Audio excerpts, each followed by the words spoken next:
the way. We're wanted men.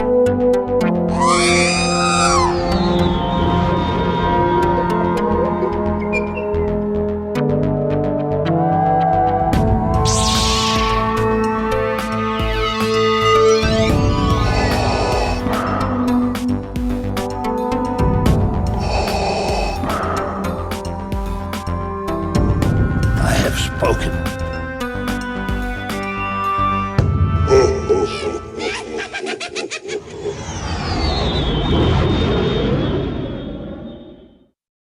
Welcome to episode 159 of the Smugglers Galaxy podcast, your favorite Star Wars podcast for smugglers in the galaxy. It's Sunday morning, and we're recording. Jason had to be quiet because Shannon was sleeping right next to his computer earlier, so he had to like go over and nudge the bed a little bit and be like, "No, she got up on her own. Time to get up." But it's a rainy day in Atlanta, so it definitely has the. I wish I could have slept in longer, but Kanan was like, "It's time to get up." My other puppies were like, "I'm done, man," and he had to get up, and my other puppies were trying to sleep in, and then we got up at like 8. But oh well, how you doing today, Jason? I'm doing well. Yeah, it's a very slow. We've got a lot done so far, even though it's early in the morning. But it's a slow, rainy day, like you said, and just chilling. Yeah, cool. Awesome. Y'all, yeah. I saw y'all had a date night. We had a date night last night too. So yeah, you went to a comedian. Yeah, we went to see Bert Kreischer down at State Farm. I had won tickets on the radio. They were like touting it as, "Oh, you get suite tickets." It was cool. We were in a suite, but they normally serve food and stuff in a suite when you think suite tickets. Well, there was no food. And the way State Farm Arena has it set up is the suites are kind of off on their own. So to get food, it was kind of a haul to get food, which wasn't bad, but it was annoying. And, one of the better things was there was a nice private bathroom right there. So if you had to go, it was like in and out, and you didn't miss a whole lot of the show. But Bert Kreischer's pretty daggum funny. He did like he did like an hour and a half, hour 45 minutes, which for a comedian's crazy. And it was the first one I've seen in a big arena, so that was kind of interesting, as far as that goes. But it was a hell of a show, good time. I forgot that the Atlanta United were playing at the same time, so we're getting down there, and I'm going my way, the kind of the back roads to go, and then we're driving right by the stadium, and my wife's like, "Is there something going on tonight?" And I'm like, I don't know. And then you see everybody in the Miami jerseys, because the Miami team just signed like this big name player. I don't even remember. I don't know his name, but I know his numbers. Huh? Is it Messi? Is it Messi? I'm thinking it's Messi. That's what's the name that's sticking out in my head. But everybody's down wearing pink number 10 jerseys, so you knew who they were there to see. And I think the United ended up kicking their butt, so that was kind of fun. But yeah, it was a good night. Hung out, got to see some live comedy. Get home about, driving home last night, and we're like, let's hit up the Whataburger. So we got Whataburger. Waited half an hour in line for Whataburger at like 11 o'clock at night. Whataburger's weird because they were like, "There's going to be mustard on this." Okay. Yeah, sure. Like they got to clear it with you. Like mustard. It's yes, it's fine. Just put the mustard on the burger. Yeah, put the mustard on the mustard.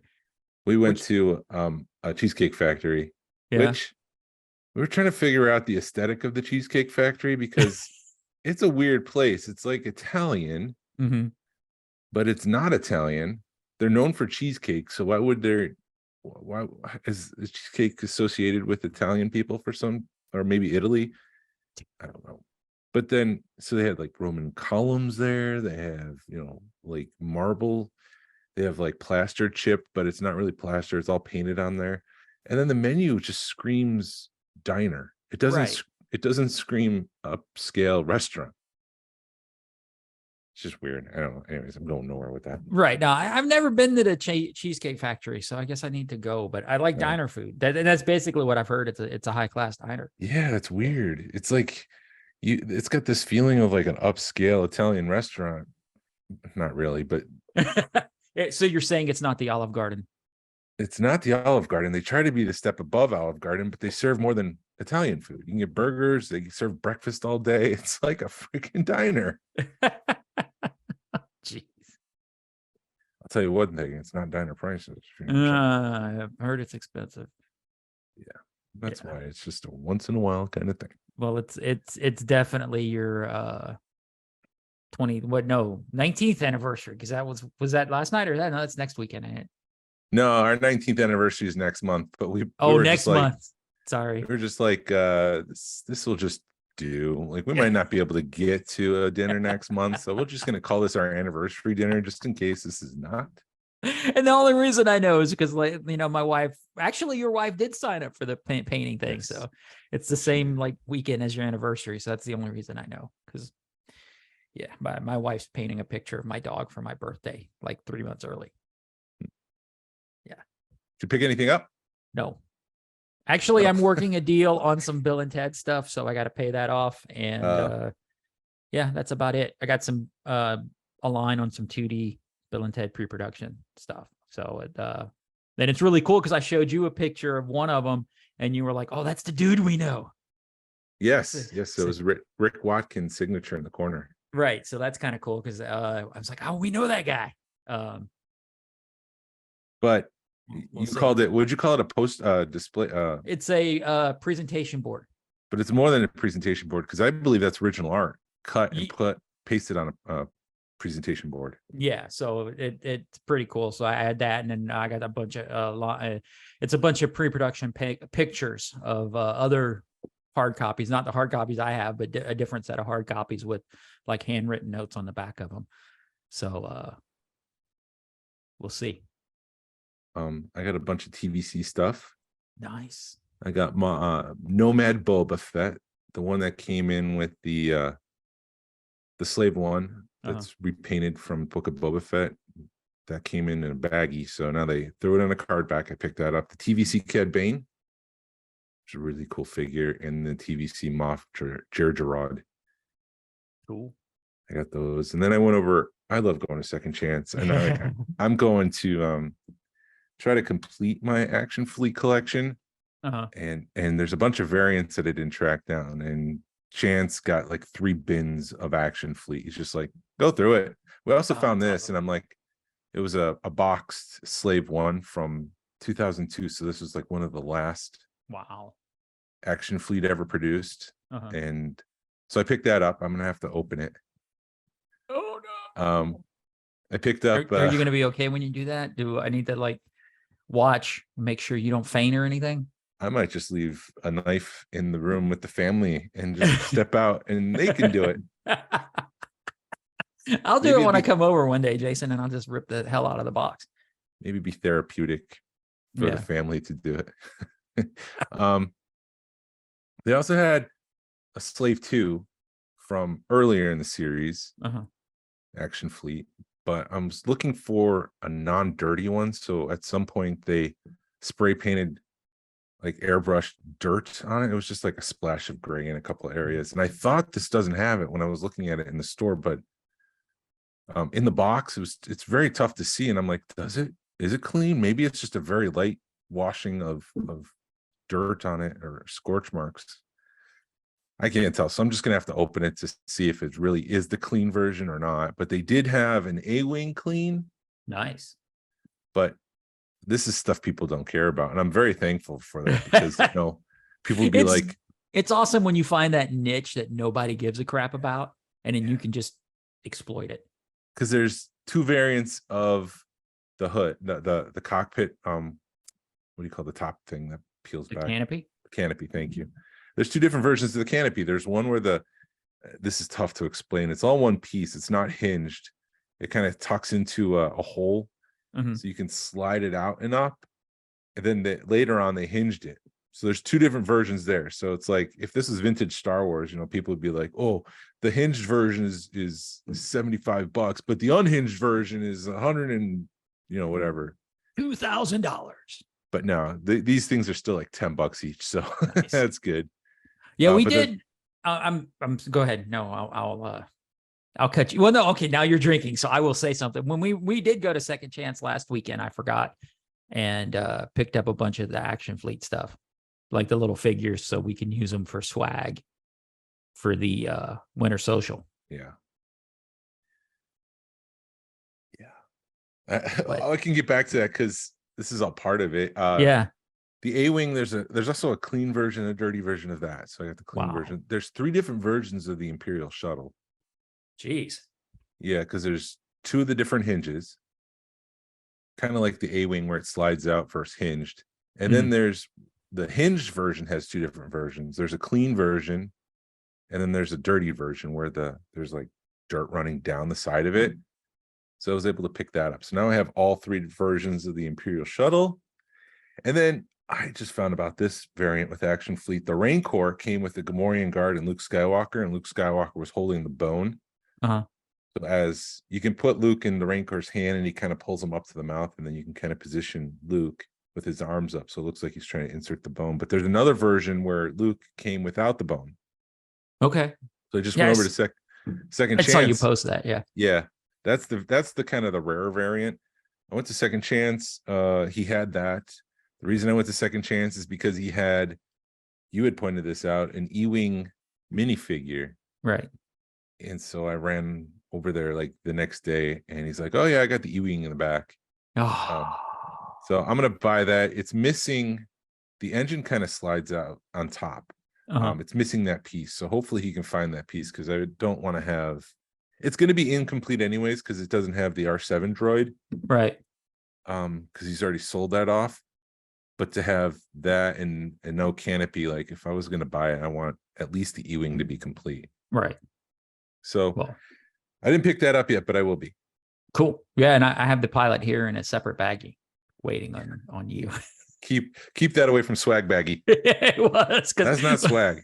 No, we had put all the swag together, and then I'm like, give me another bag so I can keep this E-Wing pilot separate.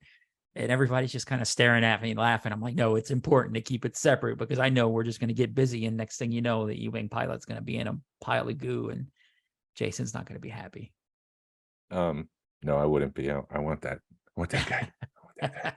You were like, I'm running down there now. Yeah. Dude, it's like Sunday at 6:30. They closed at 6. I'm like, it'll be fine, Jason. I got it for you. It was only $1. I got you, man.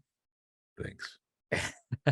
The E-Wing's not $1, I'll tell you that much. Right. Some of those later episode 1 Action Fleets are probably the most expensive stuff on the market. A lot of that Action Fleet stuff, or sorry, a lot of that episode 1 stuff isn't worth much, but like some of the later Action Fleet play sets, some of the later Action Fleet vehicles themselves, those are worth pretty close to $1,000 in some cases. Wow. Yeah. And it is funny how like the stuff that was on clearance, that's the stuff now that people want because nobody wanted it or it got destroyed or, it was done in the bottom of clearance bins and all been up and now everybody's like, I need to have that one because nobody wanted it 20 years ago. Right. And it takes one person, maybe somebody listening to this podcast will be like, oh man, I need to go after those. Don't do that. Don't do that. Don't do that. Just give me a month. Give me a month head start. There's some limited news. Yeah. Ahsoka is coming to Star Tours. Did I mention that last week with the Disney park stuff? We might have. There was just a lot going on last week. So Mandalorian's coming to Star Tours, and now we've got the announcement that Ahsoka's coming to Star Tours. I wonder if like Skeleton Crew is going to come to Star Tours, and they just haven't announced it yet. But it's all 2024 dated. Right. It's all easy stuff that they can just throw into Star Tours and be like, hey, I was going to say Ashley, but it's not. It's Rosario. We need you to film like 30 seconds worth of dialogue for this.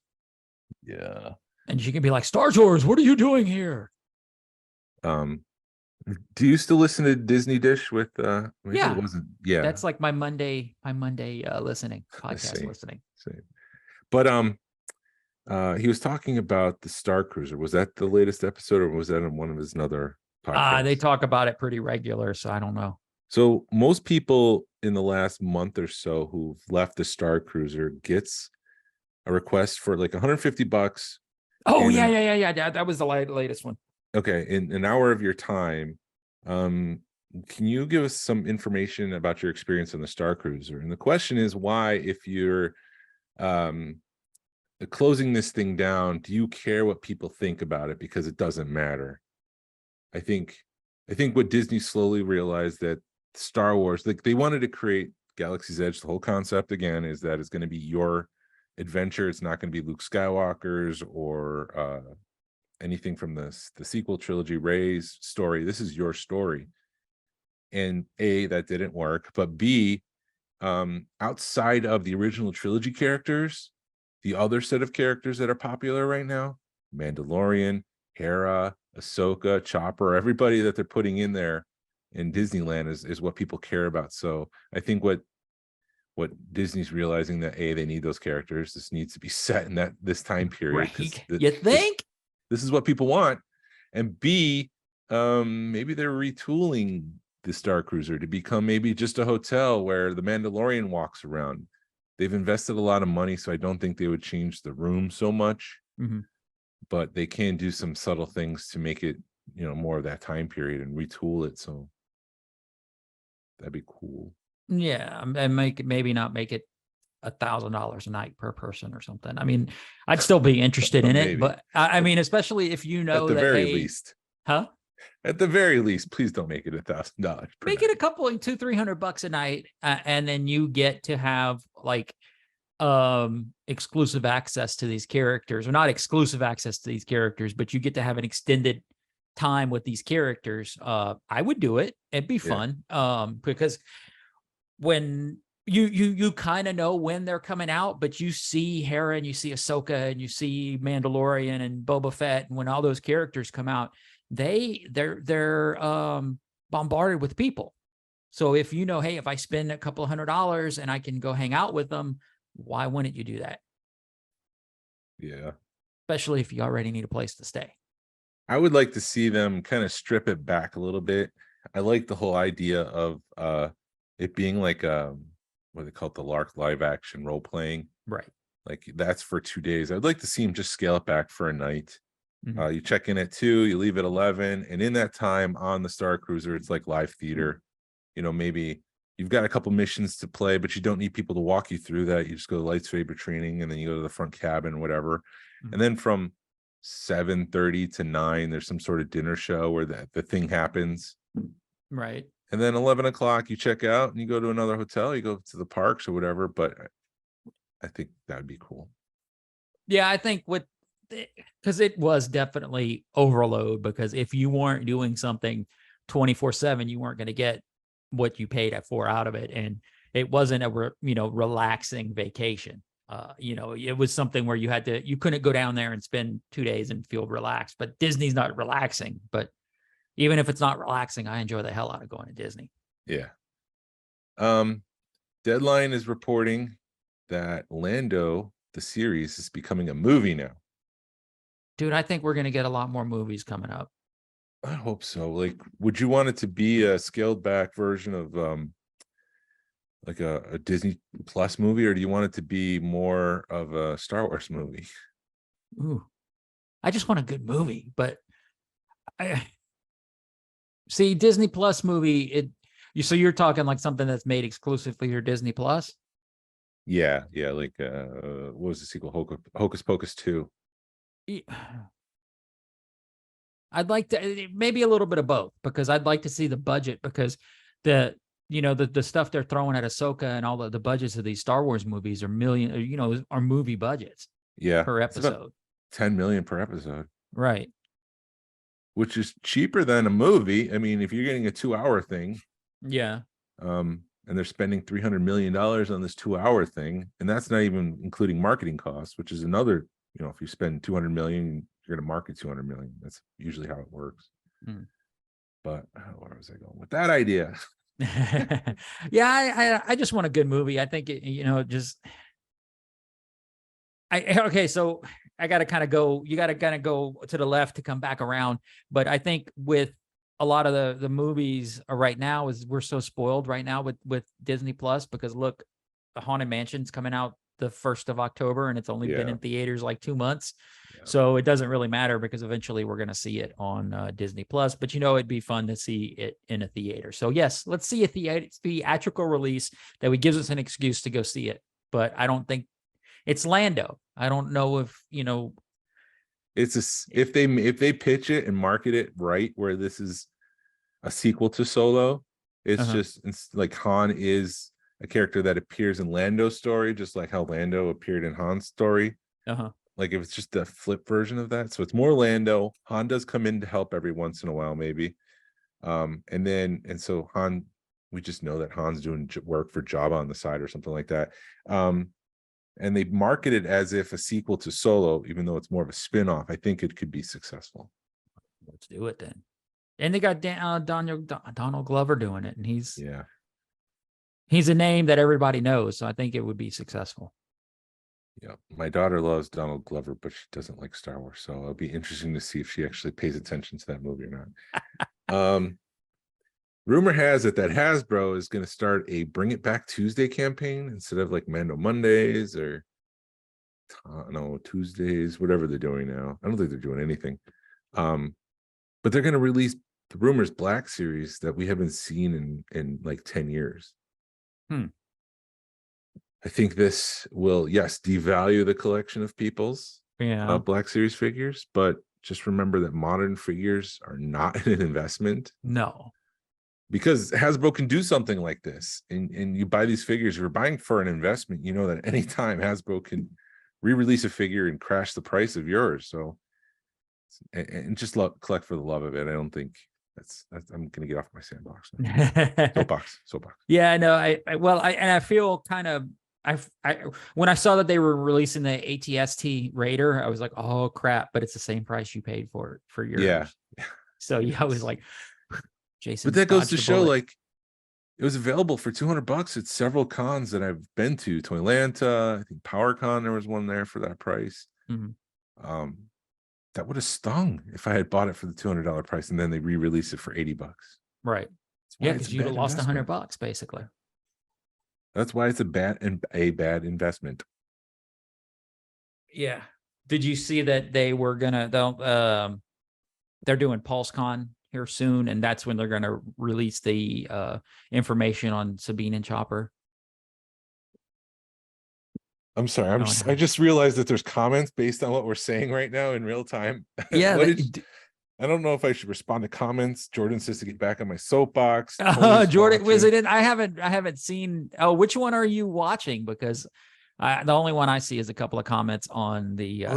That's right. Doug was on the Star Cruiser. We need to have him on and talk about. Yeah, we do need to have Doug on. Doug did make a comment, and I don't know where. Did you post it in your personal page?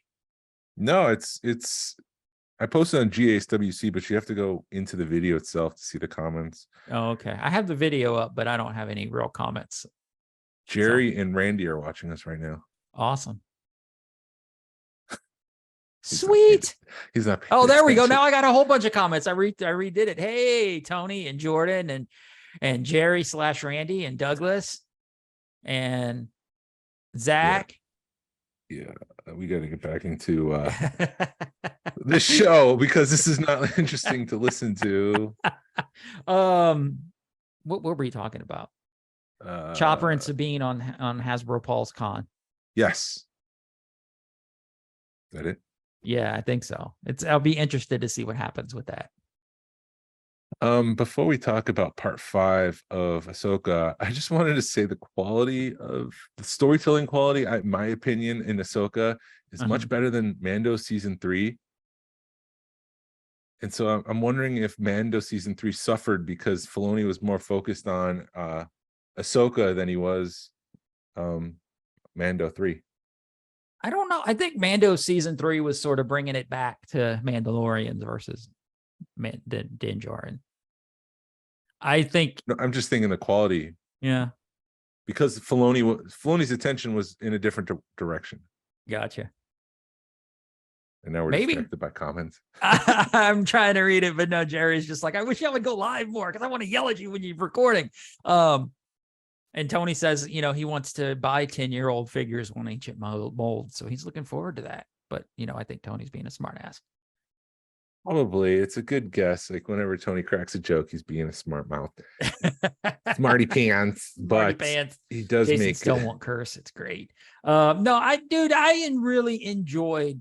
Everybody poo-poos on Mandalorian season 3, but I enjoyed it because that's sort of what I've been wanting was let's go. Mandalorians are huge. It's a huge thing that nobody's really covered yet. And then he started covering it in Mandalorian season 3. And like I said, dude, I really think it's all this is all leading up to the Filoni-verse, Mando-verse, whatever we want to call it.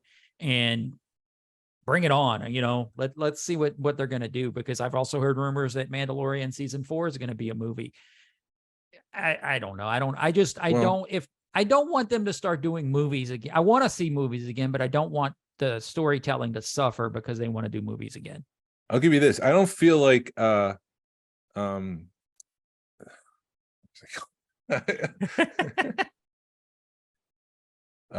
was I going with that? Oh, forget it. Never mind. Mandalorian season 3, Mandalorians, movies. Yeah, no. I was thinking about getting into the show itself, and I lost track of my thought. Our show or Mandalore? Or Mandalore. It was back to the rumor. I got you. Yes. You had mentioned the rumor that season 4 of The Mandalorian will be a movie. Yes. And normally I wouldn't put much thought or consideration into rumors like that because who knows where that stuff came from? Is it even accurate? But now that Deadline is reporting that the Lando series is going to be a movie, you know, maybe Mando 4 is going to be a movie. Maybe this is the way forward to cut back on the cost. Instead of spending $80 million on 8 episodes, let's spend $50 million on a movie. Right. As long as it's good. It's good. Don't let the storytelling suffer because of it. I mean, I know a lot of people poo-poo on like the 3rd episode of Ahsoka, but then when you watch it with everything else, it makes sense. At the time, you're like, oh man, it's over, and you're mad. But then when you see it with everything else, it just fits perfect. Yeah. So part I'm 5. trying to read stuff. You're reading stuff now? Just Robert saying something about your date night. Chris Vargas says, I feel like Filoni was under very strict orders to deliver exactly what Lucasfilm wanted for Mando season 3. And he wasn't exactly thrilled about it. Yeah. Favreau. Yeah, I think that's what happened was they were, I don't want to say strict orders, but I think he was under strict orders for the first 2 seasons, and the 3rd one, he kind of was a F you to Disney, and he's like, I gave you guys what you wanted the first 2 seasons. Now I'm going to do what I want to do. And he just went not off the rails, but went total left field with it. Yeah, I think personally, I think seasons 1 and season 2 were more character focused on the Mandalorian and what he's doing in the universe and stuff like that. So when they start expanding that and they start telling more of the world stuff, like what's going on with Mandalore. So it's not just the Mandalorian anymore. They're trying to fill in what's going on with Mandalore. And I think as they got further away from that focus of just Mandalorian, the quality kind of went off kilter. Maybe a little bit. I mean, yeah, you know, Mythosaur, it would have been nice to see more of it than just a tad, but you know. But so yeah, Ahsoka season 1, episode 5, part 5. Shadow Warrior, written and directed by Dave Filoni. Yes. Thoughts? I enjoyed it. I thought I enjoyed it a lot more my second watch, because it felt like the first one you were kind of figuring out exactly what was going on. And then the second time through, you're like, why am I crying over space whales?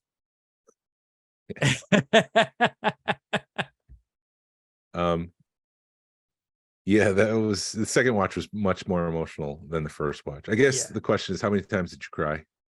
Because I think the record is 3. Yeah, 2 or 3. I cried when it opens up and you have oh my God, what's that? No, the droid. Oh, Hu Yang. You have Hu Yang holding Sabine's bucket. You're just like, oh my God, because they did that it was a very emotional scene. and then when Kanan was mentioned, and then the space whales. So 3 times. So that's the most you've cried through an episode so far. That's about 3 or 4 times. Yeah. Well, we need to know, because 4 cries is a good episode. 3 cries is decent. 2 cries is medium. 1 cry, you're getting lazy. 0 cries. It's not even worth watching. Yeah, dude. Every That's time the scale Hera, going forward. Every time Hera walks by and you see a shot of her butt, I cry because it's just so good looking.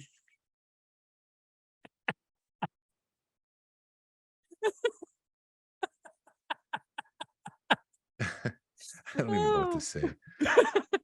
No, and also I think it's, when the space whales, when the ending, I don't, I think you're like, what's coming, you're finally getting some closure, or at least if not closure, getting the start of something. It's Robert, it's like a big apple you want to bite. Oh, okay, great. Off the rails. Yeah. So, one of the first things, we see several shots of Cetos, and Hera lands the ghost, and she starts exploring around. And I also kind of tear up when I see the ghost in live action flying around. I'm sure. And so, she finds Hu Yang. There's that emotional beat where he's holding Sabine's helmet and says, "I told them they should have stayed together." And it's almost like he's feeling the guilt, for not ensuring that they stayed together. I gotta say, dude, for a droid, they do an awesome job with Hu Yang. He feels so human, and he's a freaking droid. Yeah, I think it's because of the blinking and the vocalization. It just he shows so much emotion. He does, but he's also thoughtful, and because he was very careful on with the way he described Anakin to Hera, because later in the episode, Hera's like, "What was he like?" And he could have said anything about Anakin, kind and smart, but also determined and impressionable, I guess. Right. But instead, he uses the word intense. So he was very considerate the way he described Anakin to Hera. And Anakin was very intense. Yeah. But anyways, we're back in the world between worlds, and Ahsoka is confronted by Anakin Skywalker, who informs Ahsoka that she lost the battle against Balin, and Anakin remembers that it's good that she remembers, because that gives her the opportunity to choose between life or death. Right. And Ahsoka is told by Anakin that Anakin's there to finish her training, and she says it's a little too late for that, probably assuming that you have to be like, if you're 13, you can become a Jedi. If you're 20 or older, you can't, because you're past that Padawan age. Right. So I'm wondering if she attaches some age to when you can become a Jedi, and she's too old for that. Anakin informs her one is never too old, Snips. She agrees to learn the lesson. The lesson is live or die. Choose to live or choose not to live, to go the other way. Ahsoka says that she won't fight him as he pulls out his lightsaber, and Anakin says that he's heard that before, referencing Luke in Return of the Jedi. Yeah. Carbon dating this post Return of the Jedi. This is not Anakin from episode 3 pulled through or jumping through before he turns to the dark side. Yeah, that kind of I think that's what threw me off the first time I watched this episode, is because you're hearing all this stuff and you're like, wait a minute. You're trying to figure out, is it the world between worlds? What's going on? Is it real? Is it in her head? Where's Anakin? Is he a Force ghost? What all is going on? And the second time I was just like, shut up, brain. Let's just enjoy the ride. So it is the world between worlds, but I think it's quite literally the world between life and death in this case. So I do think it's real. I think Anakin is a Force ghost. I do think this is Anakin Skywalker after he's turned to the light side at the end of Return of the Jedi. Well, why did you keep seeing him jump back and forth between Darth Vader? That's part of the lesson, because we can get into it, because I've seen a lot of interpretations about what this episode meant. And it gave me a lot of anxiety trying to figure that out, because one can't be right, one can't be wrong. Right. And I've kind of given up watching those because everybody's wrong. The only person that's right is Dave Filoni, and he proves everybody wrong in the next episode. So I made I haven't seen one be right so far. I made lots of notes about what I think this episode means. Okay.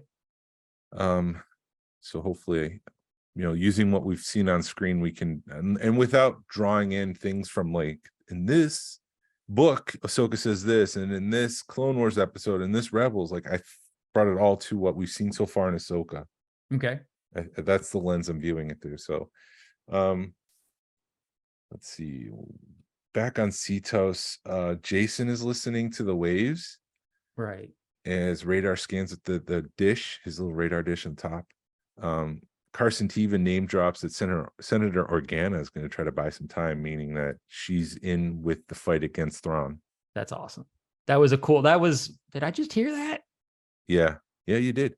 The New Republic is shutting this whole thing down, this whole mission to try to find out if Thrawn's trying to come back, which is kind of weird, but it just kind of folds back in what we've seen in that one episode of The Mandalorian season 3, where they're not really focusing on arming themselves or being defensive. It's just like, no, he's gone. The threat's over. Right. They're more worried about politics than they are protecting themselves. Yeah.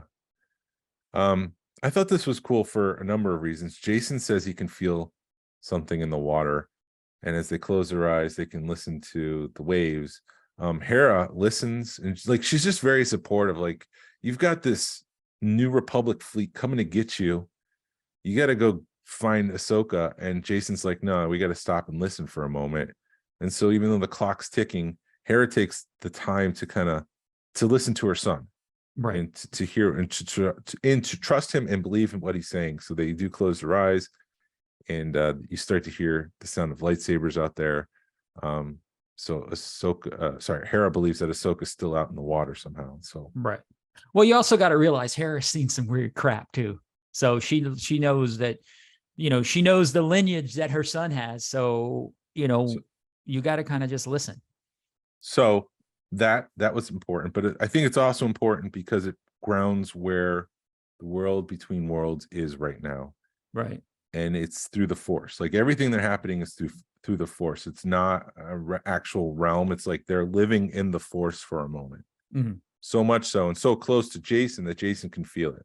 That it's right. real, it's happening, but it's happening in the Force. Either that, or it's happening like in a third dimension, like right here, like you guys are here and the world between worlds is here type thing, like right over the veil, like on the other side of the veil. I would think maybe this is the veil itself. Okay. That we're in the veil. Because once you pass through the veil, you're dead. You can't go back. Okay.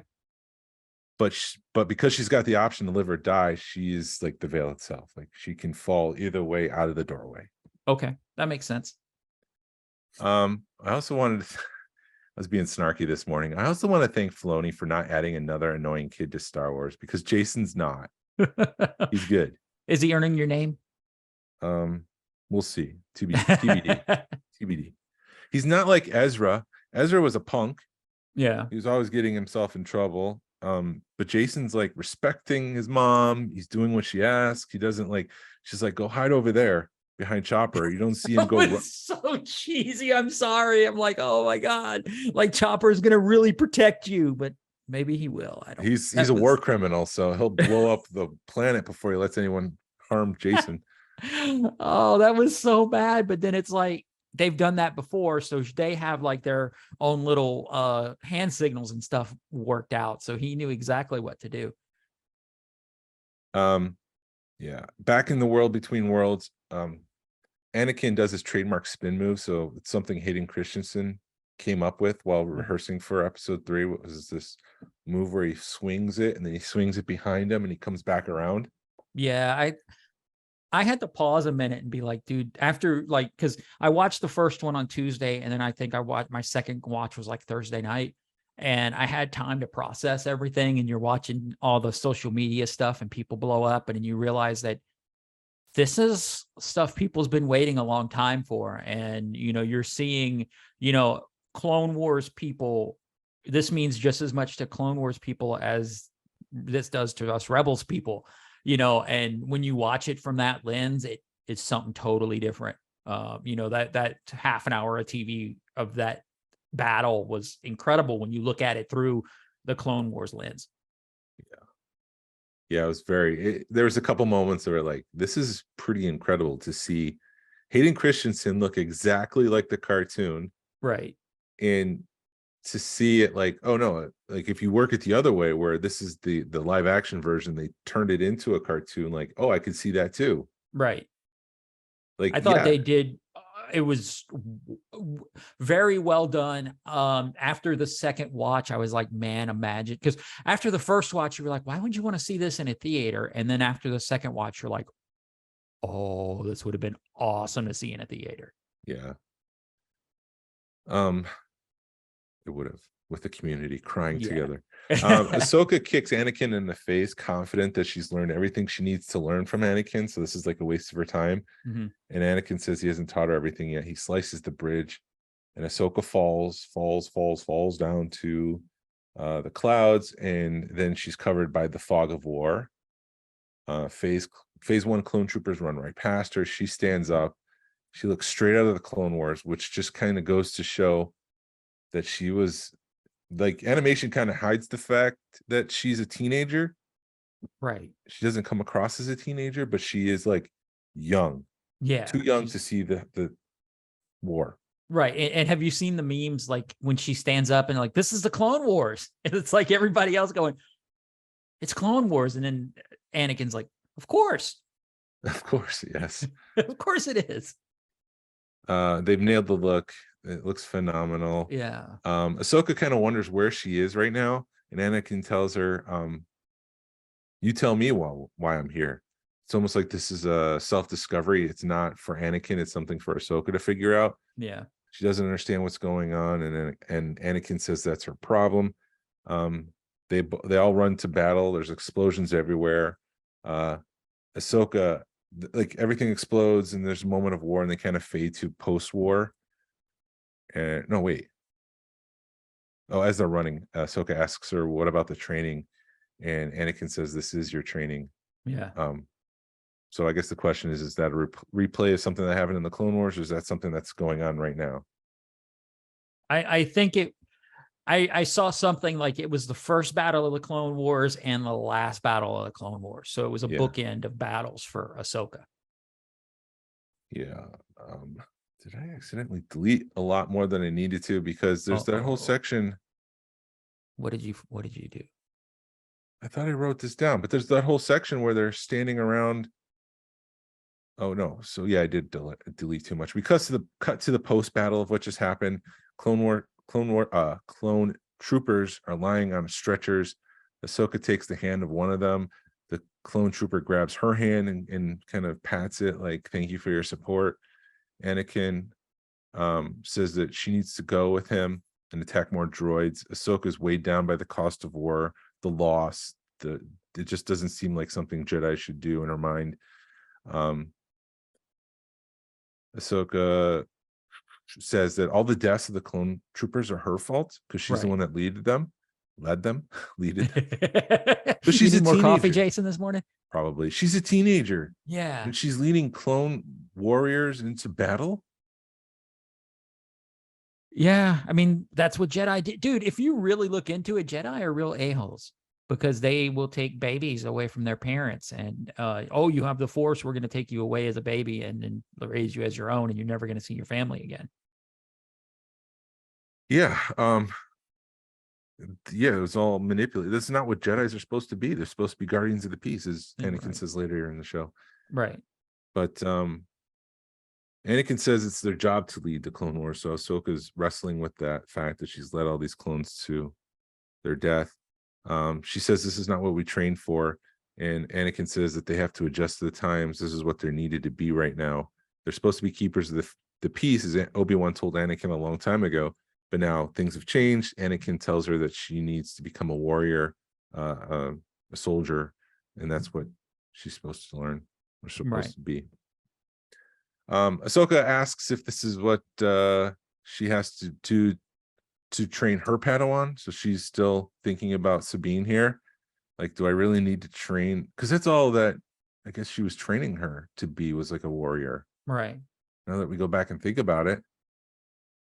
Yeah. So maybe she's carrying on what Anakin taught her. Maybe. And she doesn't believe it. Yeah, I think all of this, now that you're saying that, I think it's all because, oh gosh, her trying to figure out how to train Sabine. I mean, this may be the whole thing about the season too, because that they lean on that pretty hard. Yeah. Maybe Ahsoka could find a new way to train more like Right. monks. Yeah. Ahsoka asks, Anakin, like, what if I want to stop fighting? And Anakin says, then you'll die, which ties back to the whole thing with the start of the episode where Anakin says you have the choice to live or die. So if she stops fighting, she's going to die, which is, I guess, what happened with Balon. Like maybe she just didn't have her heart into the fight or didn't believe in the fight. Yeah. I don't know. Balon she was overmatched by him. And I really, I'm trying to think how to, I don't think we've seen Ahsoka's full potential in her live action, because in Clone Wars, she was a badass, and live action, like, people are getting the better of her. Marion, what's the lady's name? The witch. Morgan. Morgan Elsbeth. She was getting the better of her. She should have kicked Morgan's ass. Yeah. And if she was in the right frame of mind, she would have given Balin a better fight for her money. So I think something's been going on with her, and we finally saw the conclusion of it in this episode. It could have been the guilt. She could be living with the guilt.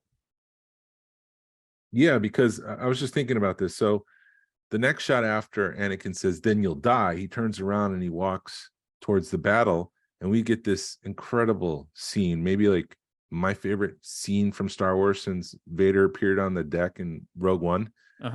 The fog kind of consumes Anakin, and there's an explosion, and we see Darth Vader walking away. Yeah. And so what's going on here, I think this is what Filoni's saying. Anakin walks away and says, you'll die. So Ahsoka is watching Anakin with that path, like the path of death. She essentially, she did stop fighting. She walked away from the Jedi Order. Right. And so here we see her stop fighting, right? Yeah. And that's what she's done. So she's watching, she's seen Anakin turn into Vader, turn back to Anakin. So I think that's a display of her guilt. Yeah, okay. So she's chosen to quote die because she stopped fighting. And so now she's watching Anakin walk away because of that choice and feel that guilt. So it ties back to what you're saying. Right. And now that she is right. Right. And it was her getting away from her guilt and letting Anakin fall and all this other stuff. And I guess it was the guilt of Anakin and the guilt of the clone troopers leading them to death, and she just had a lot of guilt. I mean, she's carrying a lot. Yeah. And the last time we see her in Clone Wars, she's 19, 20 years old. Back on CTOS, X-Wings are scanning the water. Carson isn't getting anything. He's not getting any readings. He says, Hera says to widen the search. And he's like, well, we're going to lose our fuel reserves. Hera's like, I appreciate it. Yeah. That just goes to show she's a good leader. Right. Let's see. Hera asks Hu Yang, sorry, that she constantly ignores orders, but she came to CTOS anyway. She says that's why people like her, because she cares about people. Yeah. Hera says that Ahsoka is tenacious. Hu Yang says she's just like the master, which Hera asks, what was he like? And he says, intense. Right. Chopper finds something out in the water. So they go race towards that. Back in the dream world, Ahsoka is at the end of Clone Wars at the siege of Mandalore, wearing what she wore, at the end of the show. She's fighting off Maul's troopers, which it was cool to see those. I was waiting to see Darth Maul like pop out too. That would have been badass. Yeah. She's more experienced as we cut in there. She's not just running with the sabers. We saw her in the first dream sequence. This is, she's fighting with double lightsabers and doing all the moves that we know she can do. Right. At this point, she has walked away from the order. So I guess, she's walked away at this point. So maybe in the previous scene, I don't forget it. where she sees Anakin, like that's a symbol of time passing and him turning into Vader. Maybe I did enjoy the exchange that Anakin and her had, because she was like, I don't remember that. He was like, I don't remember this battle, and she's like, oh, we've parted ways between then. This is when we part ways. Right before that, we do get a Captain Rex cameo. It would have been nice to see Tamora Morrison in that. There'd be a lot of de-aging going on there. Yeah. Oh, well, maybe. I did find it interesting how they kind of hid all the clone troopers' faces, because you knew that would have been expensive CGI to do that. Mm-hmm. They got to, you know what they're doing? What? They're saving it for Zeb. Yes. Yes. I don't know if we're going to get there. Ahsoka, yeah, like you're saying, delete more than I needed to. Yes, Ahsoka watches the devastation as the clone troopers kind of move on towards war.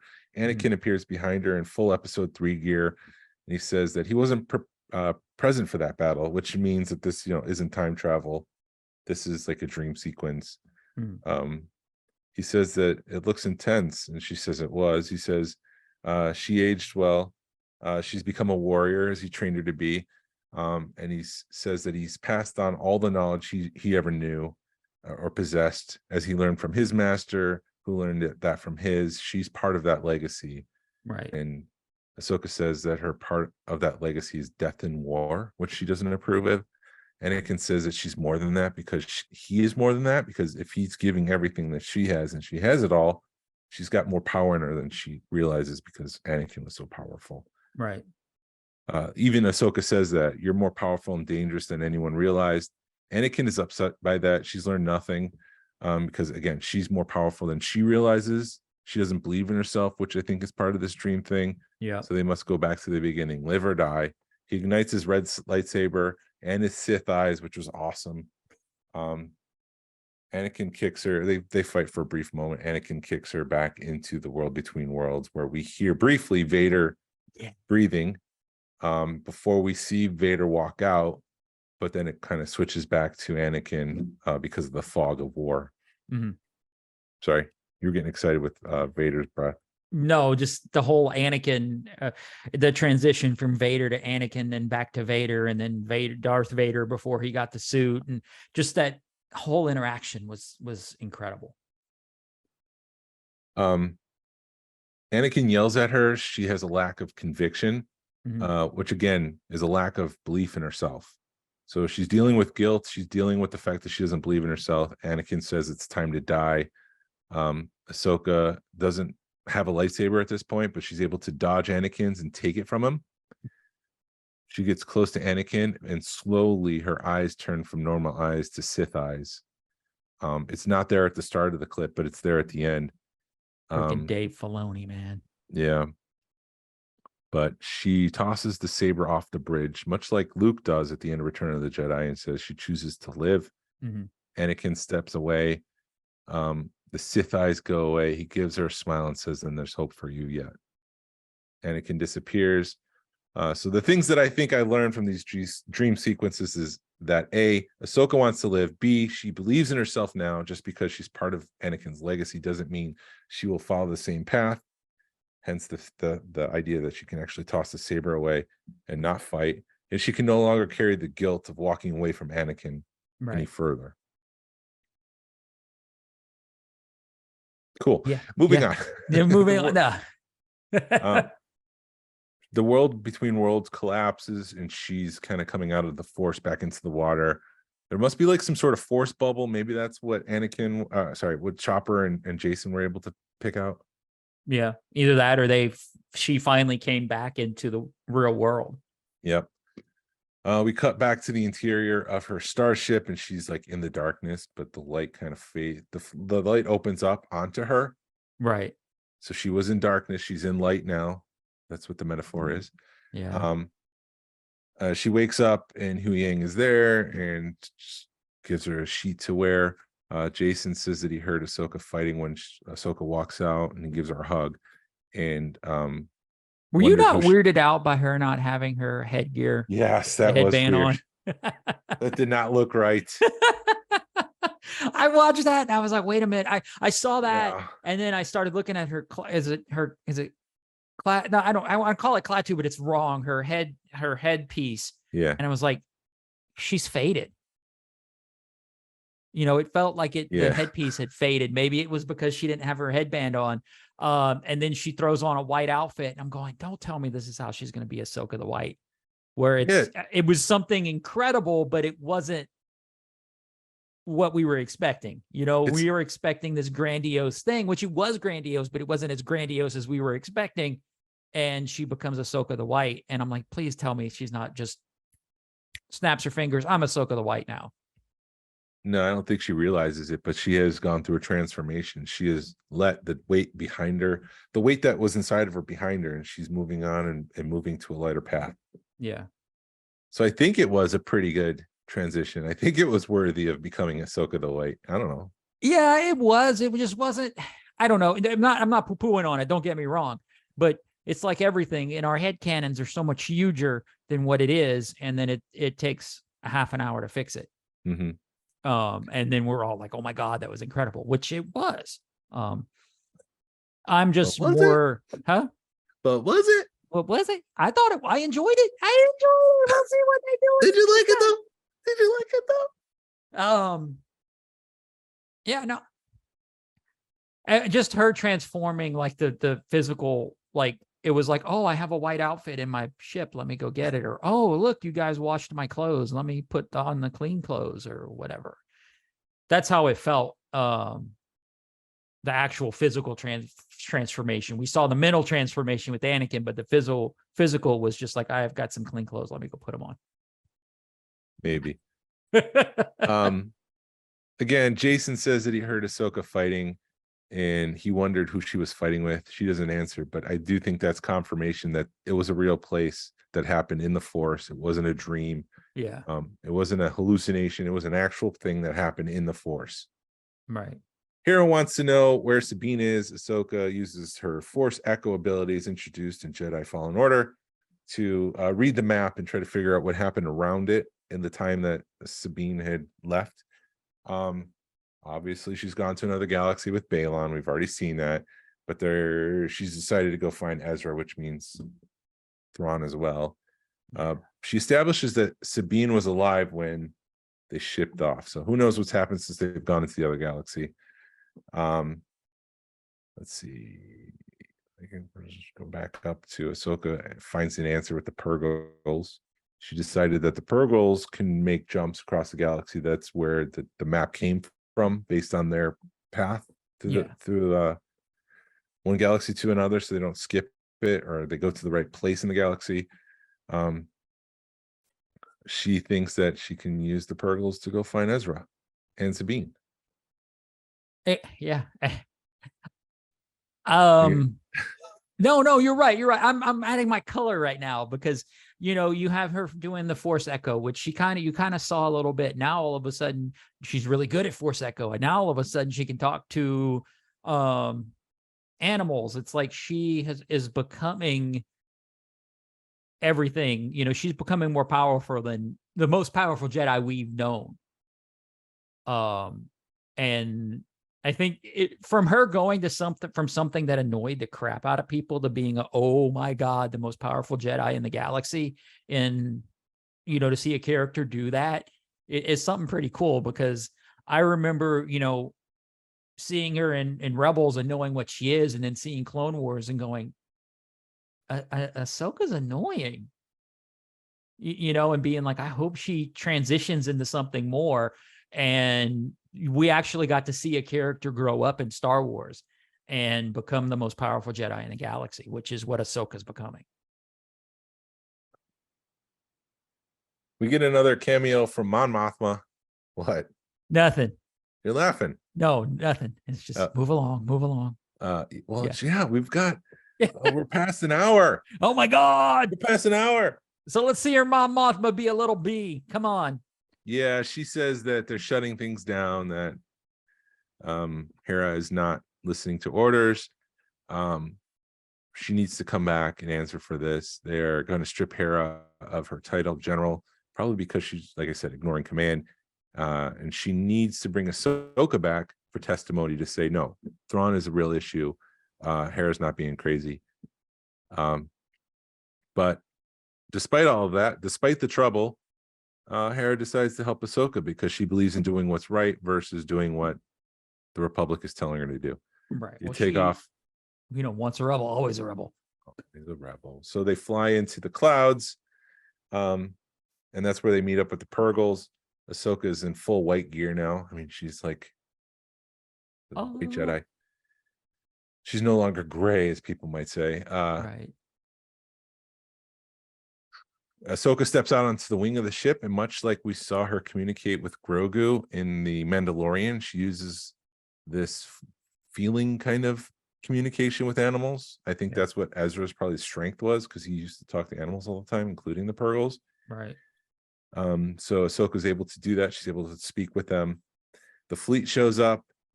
Carson Teva does his best to buy some time as Hera and Ahsoka, communicate and try to get an agreement, an accord, so they can take them to this new galaxy.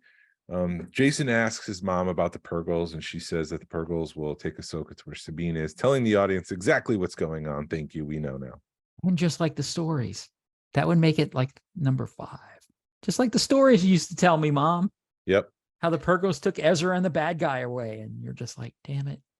Was this a crying moment? It was getting close. I was also drinking a beer and smoking a cigar when I watched it the second time, so I'm sure that helped. But yeah, that was a tearing up moment too. It's like anytime you mention Rebels, boom, here they come. Yeah. The Purgle opens its mouth and they fly the ship in. Hu Yang asks if the Purgle knows where Sabine is taken, and Ahsoka says, "I have no clue, no idea." But it's better than going nowhere. We cut back to Carson Teva, and he's actually telling the fleet what's going on. And Hera calls in and says, you got to move out of the way because there's a flock of Purgles coming in their direction. Yeah. And so the music swells into this moment where Hera and Ahsoka have a brief moment of goodbye.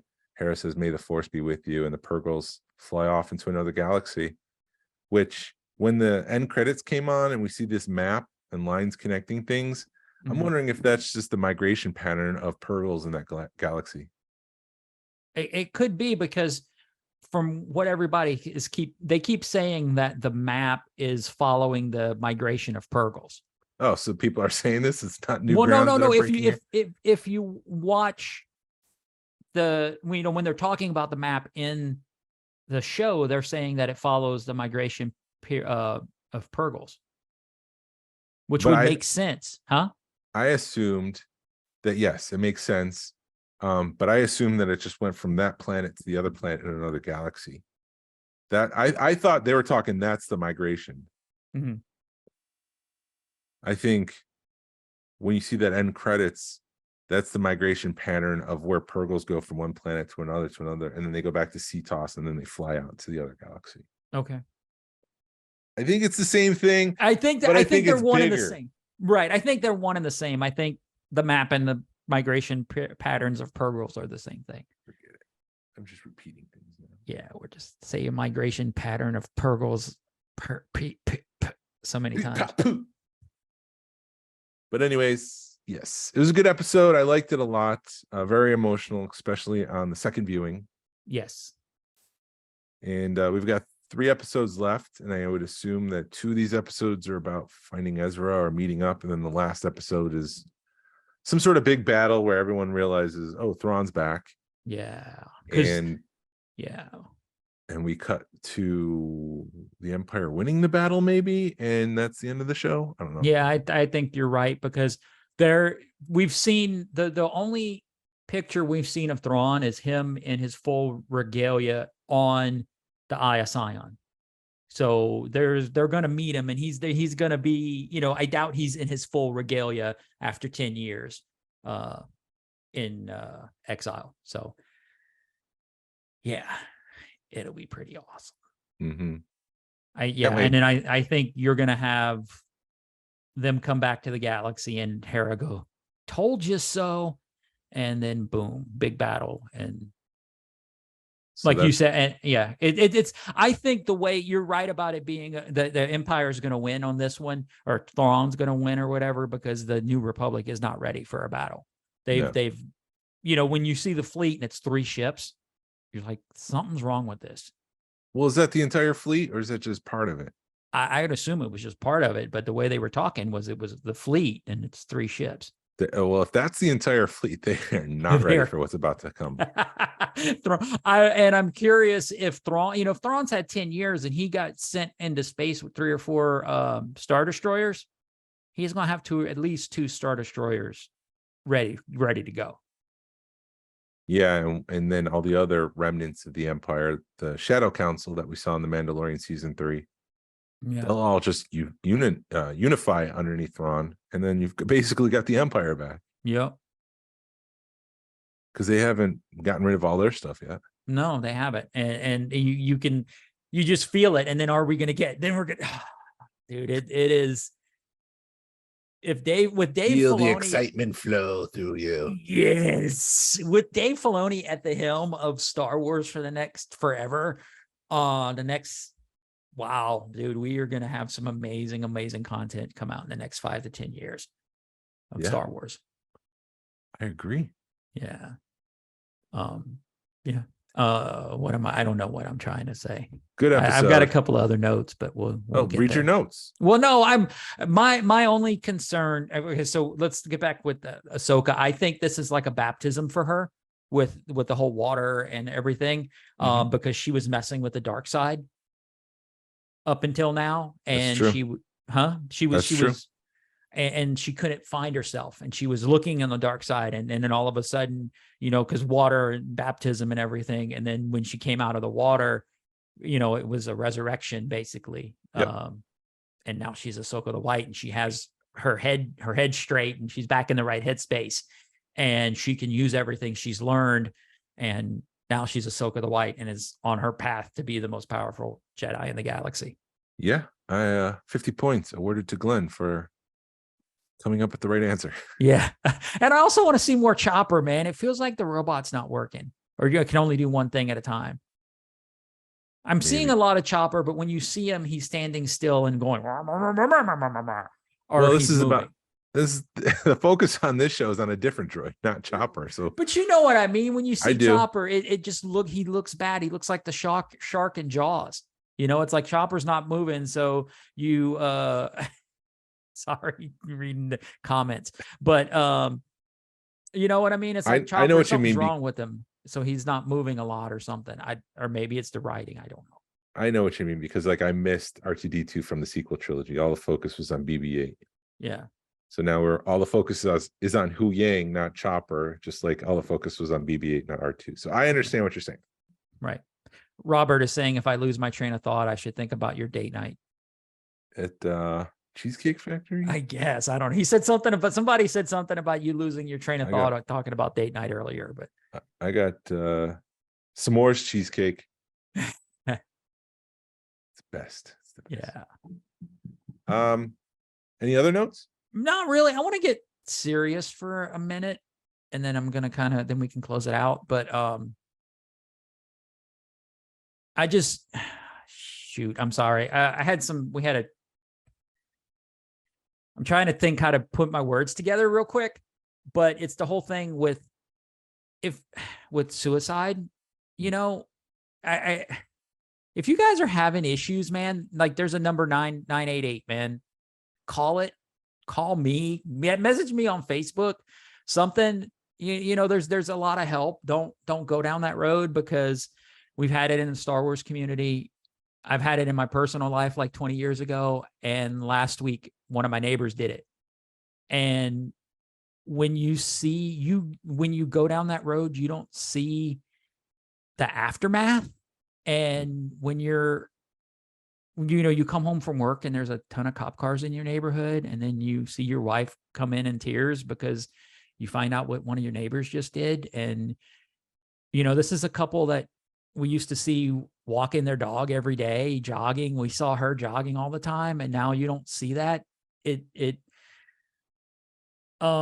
hits you, and when you take that action, you don't see the aftermath of what you're leaving behind. And it's you leave your whole loved ones and people you don't even realize in a very dark place. And it just really sucks. So, like I said, man, 988, just call that number. There's a lot of help out there. If you ever go down, you want to have the feeling that you want to go down that path, and, don't do it, man. It's not worth it. Think of who the ones you leave behind that, you think I'm in so much pain and I just can't deal with it anymore. And you got there's a lot of friends and a lot of help out there to not go down that path. So just take a minute, man. Take a deep breath and make a phone call. So I hate to end it on a bad note, or a sad note, but I have to get that out there. It's important. It's important to me because I just sorry that happened. Yeah, it sucks because we drive by his house every day, and it's the people that did the Christmas tree lights, dude. Oh. Yeah. So I mean, and now it hits you because you're like, I know. Christmas tree lights. It's not faceless to me anymore. Right. And you know what I mean? It's like the people that, it's like, that's not going to be a thing next year, this Christmas, because of tragedy that happens. And, it's just important, man. Don't do that anymore. There's too much to lose by doing that. And you leave too much behind. Yeah. So reach out to someone this week, get your prostate checked. Remember that one? Yeah. Yeah. Do that. And have your pet spayed or neutered. Yeah. This is the way. I'm not going to do the full spiel. I mean, it's just going to get silly again. Yeah. So thanks for joining us, everybody, on live. And we'll see you guys next week. Peace. This is the way.